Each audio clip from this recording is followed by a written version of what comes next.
Connaissez-vous la menace invisible? Elle est parmi nous sans qu'on s'en rende compte.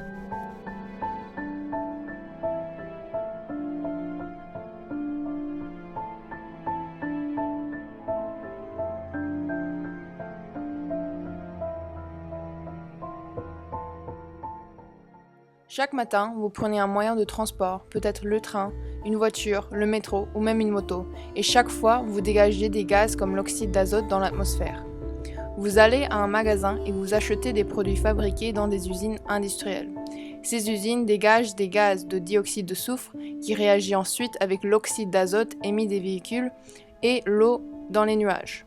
Ceux-ci forment alors l'acide sulfurique et l'acide nitrique qui sont les principaux constituants de la pluie acide. Mais qu'est-ce que la pluie acide? La pluie est considérée comme étant acide quand elle a un pH en dessous de 5,6, le pH de la pluie normale.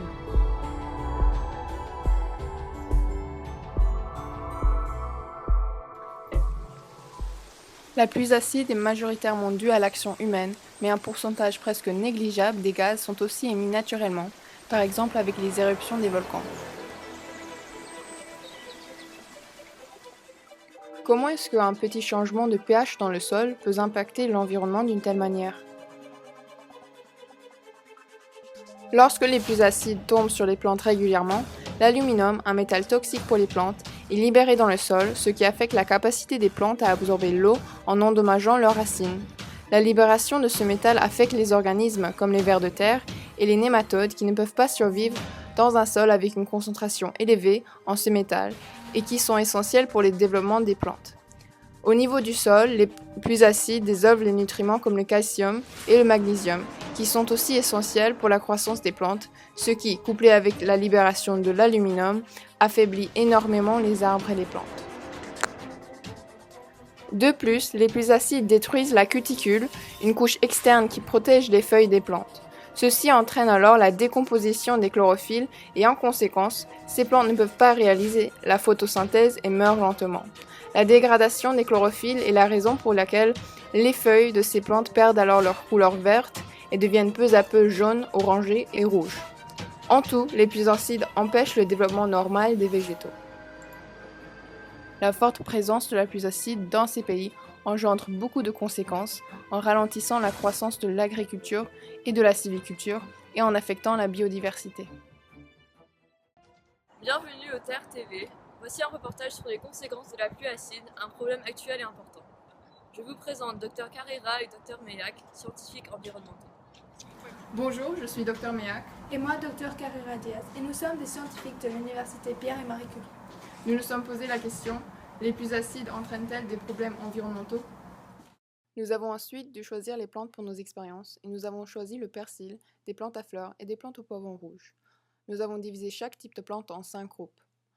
Une plante qui était le témoin, subissant des pluies acides de 5,6, une plante avec de l'acide sulfurique subissant des pluies de 4,2, une autre subissant des pluies de 3,5, une plante avec de l'acide nitrique subissant des pluies de 4,2, une autre subissant des pluies de 3,5, et une plante avec du calcium, qui est le témoin, subissant des pluies de 5,6, et une autre avec de l'acide sulfurique et l'acide nitrique subissant des pluies de 4,2.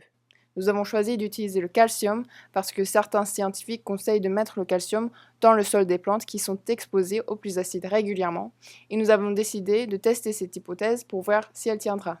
Nous avons aussi choisi d'utiliser la plante aquatique l'élodée, et nous avions un témoin qui subissait des pluies de 5,6 et une plante avec de l'acide sulfurique et l'acide nitrique subissant des pluies de 4,2.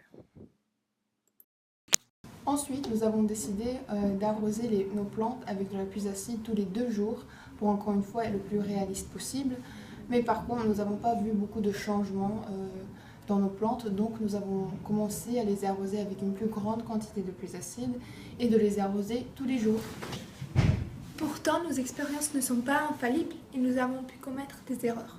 Par exemple, le soleil peut avoir varié lorsqu'on est dans l'hiver.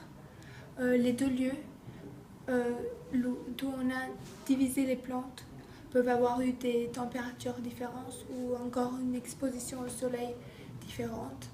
La quantité d'eau qu'on a mis sur les plantes a varié pour chaque plante puisqu'on l'a fait lorsque leur sol était sèche pour qu'elles ne meurent pas pour d'autres raisons que pour la pluie acide. Et ces variations peuvent avoir eu certains effets sur la pluie acide.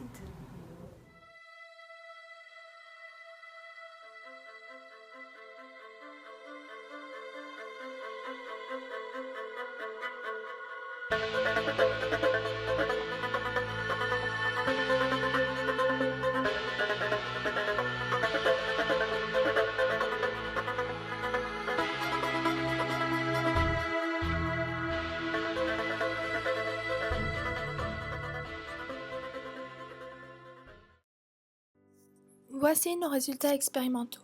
Commençons en analysant les fleurs cyclomènes. Nous pouvons observer déjà que le témoin subissant une pluie de pH de 5,6 a perdu l'intensité de couleur. De plus, à la fin de nos expériences, sa tige est beaucoup plus fragile de ce qu'elle était avant.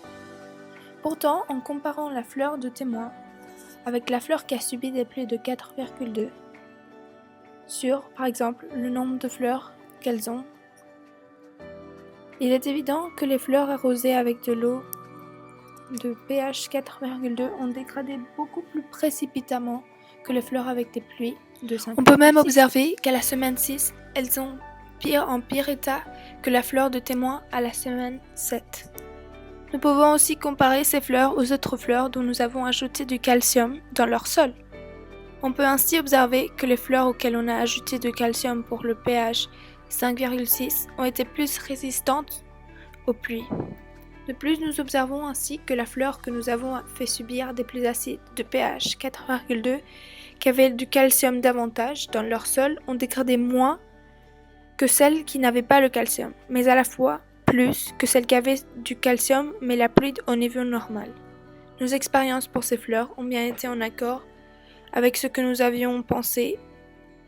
Les pluies acides sont corrosifs pour les plantes.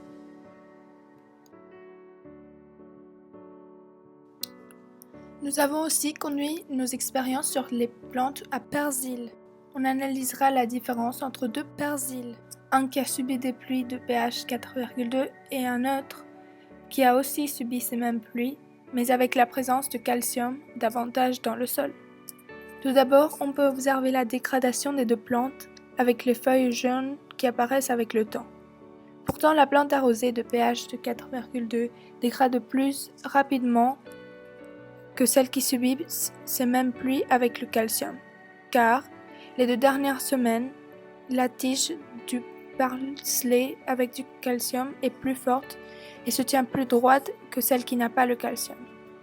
Nous avons aussi conduit ces expériences avec le calcium sur des plantes à poivrons et des fleurs et nous avons eu des résultats similaires. On peut donc en déduire que le calcium semble renforcer les plantes et les rendre plus résistantes aux pluies acides. Enfin, nous allons observer nos résultats chez les plantes élodées au niveau microscopique, à l'échelle cellulaire. On observe sur leur milieu que dès la semaine 4 d'expériment, il y a une différence au niveau de la vitesse des chloroplastes. Ceux qui subissent les pluies plus acides se déplacent plus lentement dans les cellules végétales, alors que les chloroplastes de l'élodée de témoin sont plus excités. La dégradation des chloroplastes explique alors le changement de couleur des plantes, car les chloroplastes sont responsables pour la couleur verte des plantes. À la semaine 7, nous observons de plus qu'aux parois des cellules, il y a plus de chloroplastes morts chez l'élodée qui a dû subir des pluies acides. De plus, les chloroplastes bougent même plus lentement. Au niveau des parois des élodées, on observe aussi de fortes différences. Sur la semaine 4, les chloroplastes de l'élodée pH 4,2 sont moins actifs et on pourrait même dire qu'ils sont déformés. Le paroi détruite peut être expliqué par le fait que les pluies acides détruisent la cuticule de la plante, la couche protectrice de la feuille, et donc le paroi est vulnérable et peut se casser facilement. Sur la semaine 7, on observe que le bord de l'élodée témoin est bien défini, même s'il n'y a presque plus de chloroplastes sur l'extrémité au bord. Et sur l'élodée de pH 4,2, il y a beaucoup de chloroplastes morts. Ces résultats sont tous bien en accord avec l'hypothèse où la pluie acide abîme les plantes, ainsi que la théorie qu'un dosage de calcium aidera les plantes à combattre la pluie acide.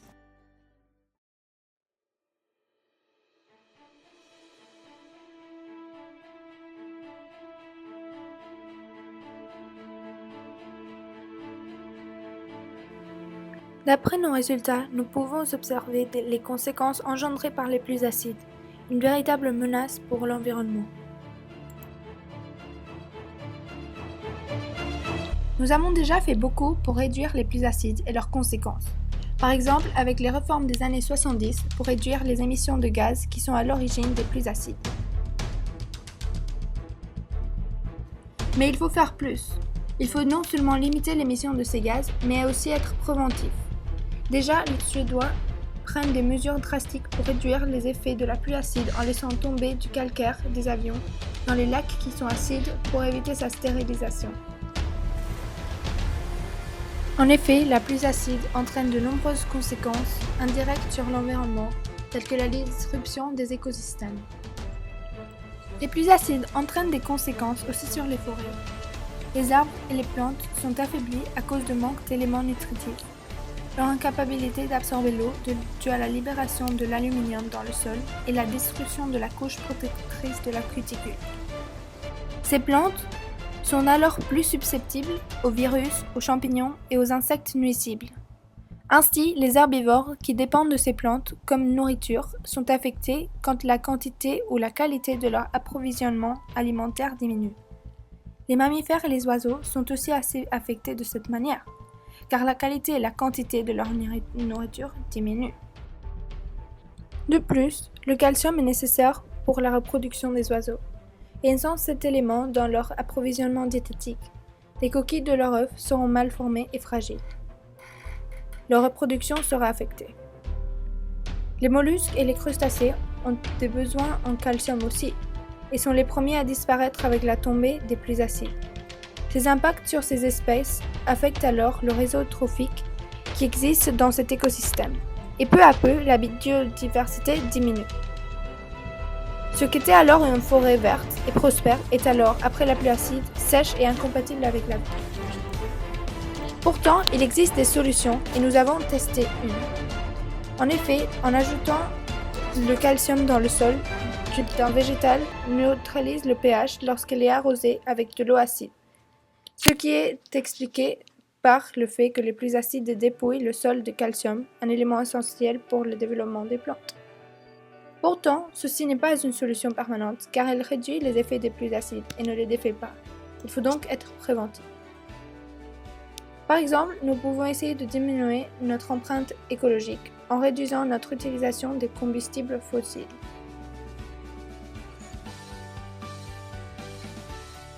Nous pouvons alors utiliser de l'énergie solaire et de prendre la bicyclette ou une voiture électrique.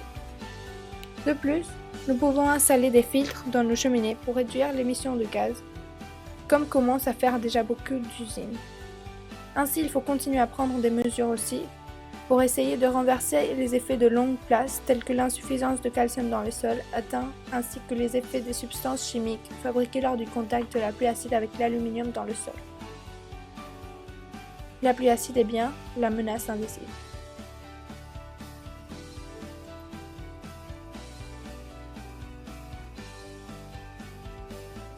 À la suite, comment réduire notre empreinte écologique.